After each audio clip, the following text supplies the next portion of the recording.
Nah, pada kesempatan ini Bapak Ibu Saudara yang dikasihi Tuhan, saya mau menyampaikan kepada kita firman Tuhan yang tertulis di dalam 2 Raja-Raja pasal 5 ayat 1 sampai ayat yang ke-14 tentang Naaman. Mungkin ini sudah sering kita dengarkan, tetapi untuk mengingat-ingatkan kita, ya, karena ini juga saudaraku ada yang kasih adalah ya, mempunyai arti dalam kehidupan kita. Karena hidup itu tidak mudah, saudara. Ada prosesnya. Haleluya. Hidup itu tidak mudah, ada prosesnya. Amin. Hidup itu tidak mudah, ada prosesnya. Jadi semua yang berhasil, semua yang meraih apa yang merupakan kerinduan, tidak ada yang segampang yang kita pikirkan. Tidak ada yang semulus yang kita angan-angankan. Tetapi ada prosesnya. Ada prosesnya yang harus kita patuhi, yang harus kita taati. Mari kita belajar lewat firman Tuhan ini. Kita membaca secara bergantian. Haleluya, supaya ada semangatnya. Saya membaca ayat yang ke-1, saudara melanjutkan ayat yang kedua, dan demikian seterusnya. Kita secara bergantian membacanya. Di dalam 2 Raja-Raja pasal 5 mulai ayat 1.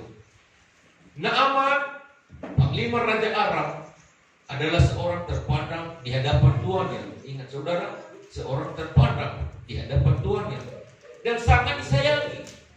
Sebab oleh dia Tuhan telah memberikan kemenangan kepada orang Aram. Tetapi orang itu seorang pahlawan tentara sakit kusta. Orang Aram pernah keluar bergerombolan dan membawa tertawan seorang anak perempuan dari negeri Israel. Ia menjadi pelayan pada istri Naaman. Berkatalah gadis itu kepada nyonyanya, sekiranya Tuanku menghadap nabi yang di Samaria itu, maka tentulah nabi itu akan menyembuhkan dia dari penyakitnya. Lalu pergilah Naaman memberitahukan kepada tuannya, katanya, beginilah dikatakan oleh gadis yang dari negeri Israel itu. Maka jawab Raja Aram, baik, pergilah, dan aku akan mengirim surat kepada Raja Israel. Lalu pergilah Naaman dan membawa sebagai persembahan 10 talenta perak dan 6.000 sikel emas dan 10 potong pakaian.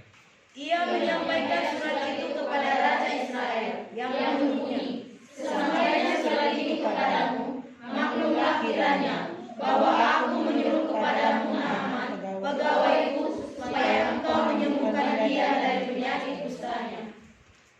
Segera sesudah Raja Israel membaca surat itu, dikoyakkannya pakaiannya serta berkata, alahkah aku ini yang dapat mematikan dan menghidupkan, sehingga orang ini mengirim pesan kepadaku supaya disembuhkan seorang dari penyakit kustanya.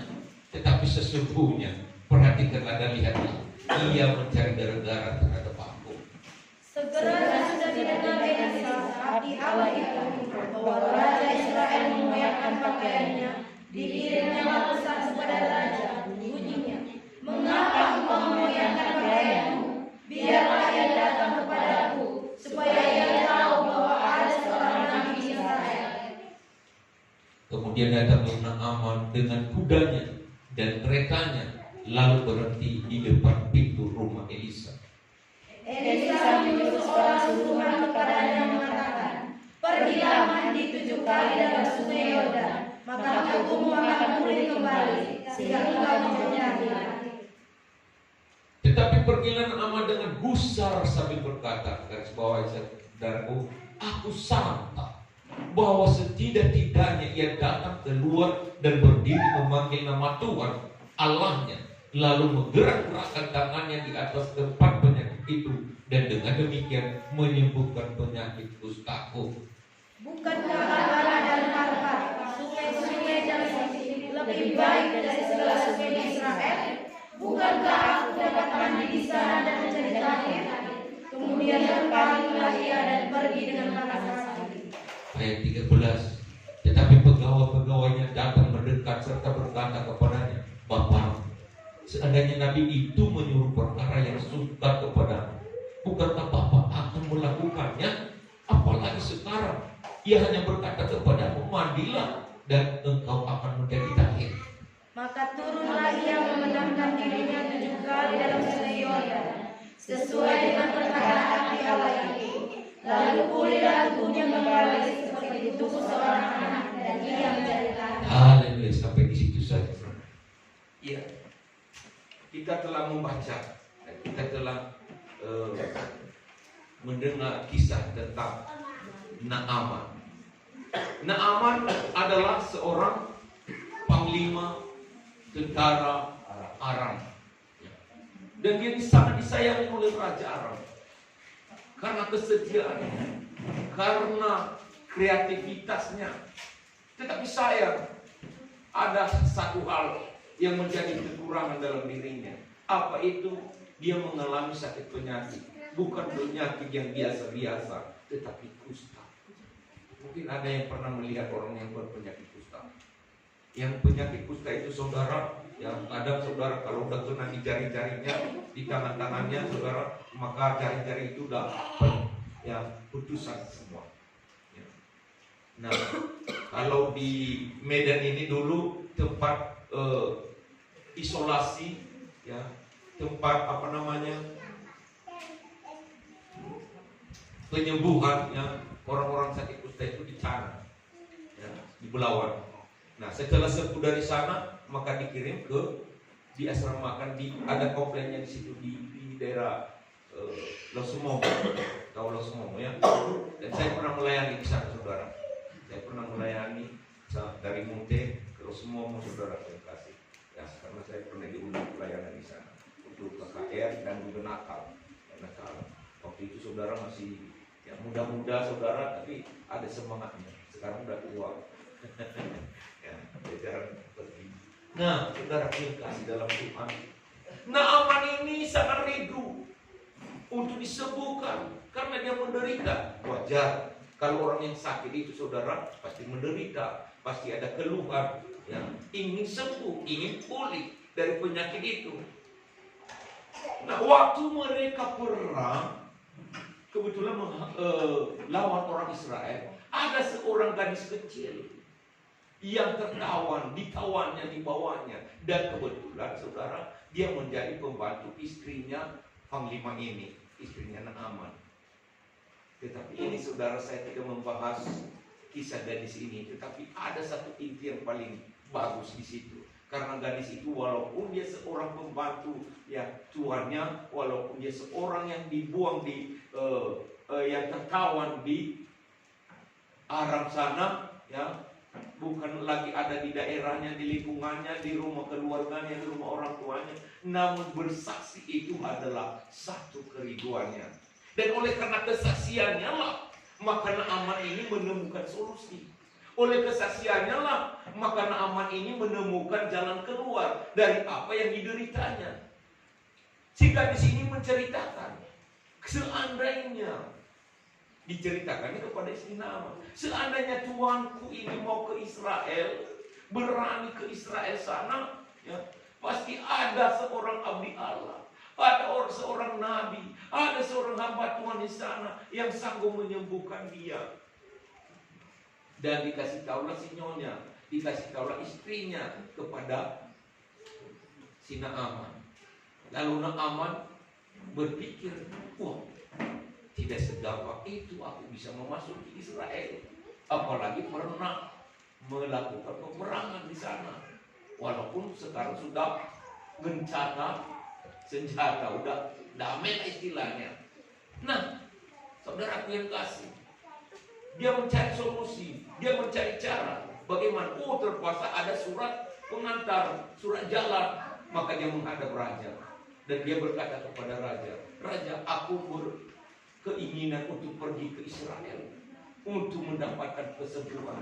Karena di sana saya dengar ada seorang nabi yang sanggup melakukan perkara ajaib, tabib yang bisa menyembuhkan sakit penyakit kustaku. Lalu si Raja Aram menulis surat, baiklah, saya akan memberikan surat pengantar, ditujukan kepada Raja Israel. Inilah saudara, Raja Israel tidak tahu menyaut, tidak tahu apa-apa. Itu makanya tadi kalau kita baca saudara kasih bahwa dia pun terkejut.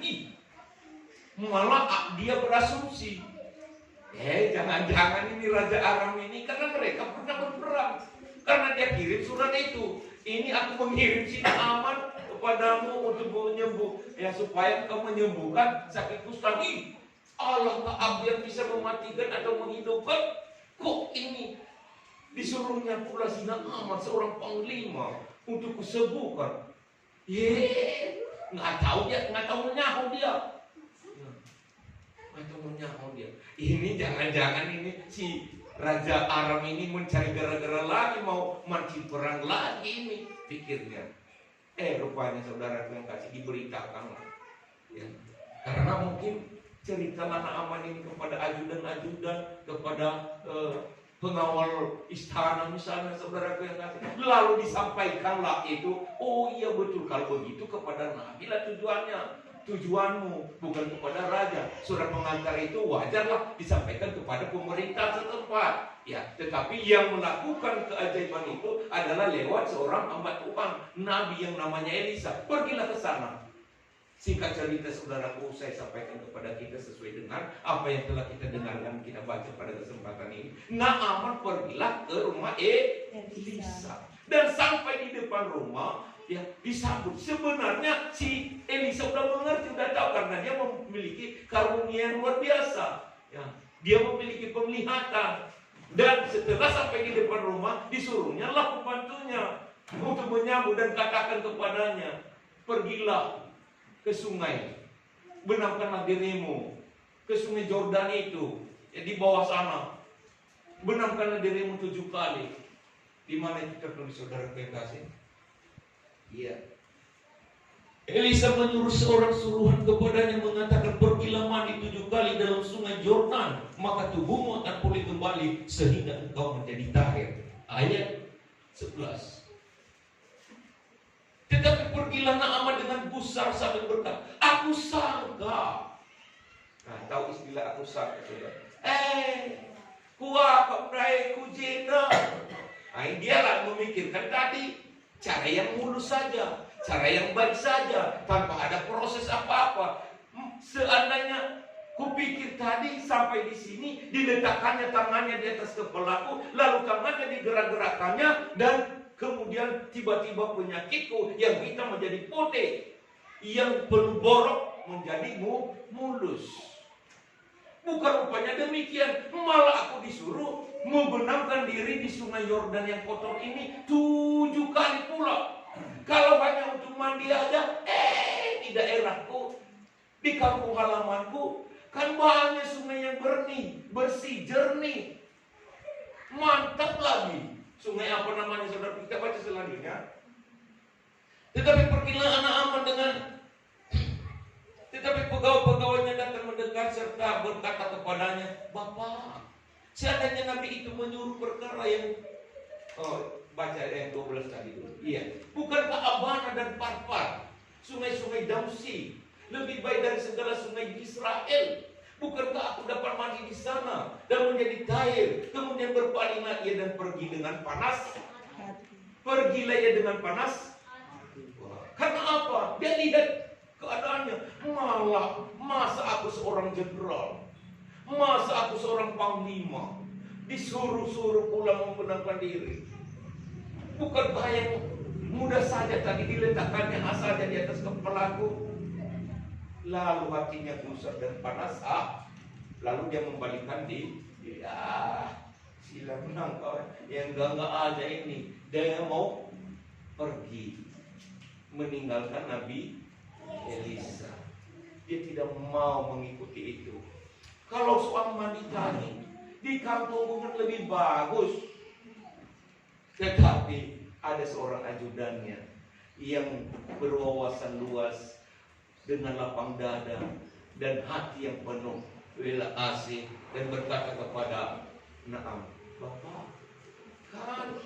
Bapak itu kan hanya menyuruh membenamkan diri. Seandainya pun tadi kamu disuruh jungkir balik, kalau itu yang membuat Bapak menjadi sembuh, pasti Bapak lakukan.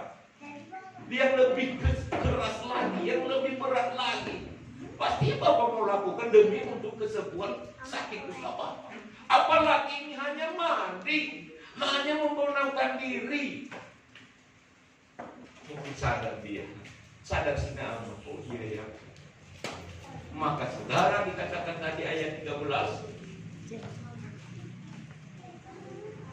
Tetapi pegawai-pegawainya datang mendekat serta berkata kepadanya, Bapak, seandainya Nabi itu menyuruh perkara yang suka kepadamu, bukankah Bapak akan melakukannya?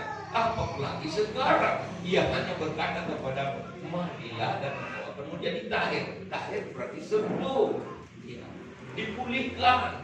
Dan ayat 14 dikatakan, maka turunlah ia membenamkan dirinya 7 kali dalam sungai Yordan sesuai dengan perkataan abdi Allah itu. Lalu pulihlah tubuhnya kembali seperti tubuh seorang anak dan ia menjadi lahir. Haleluya.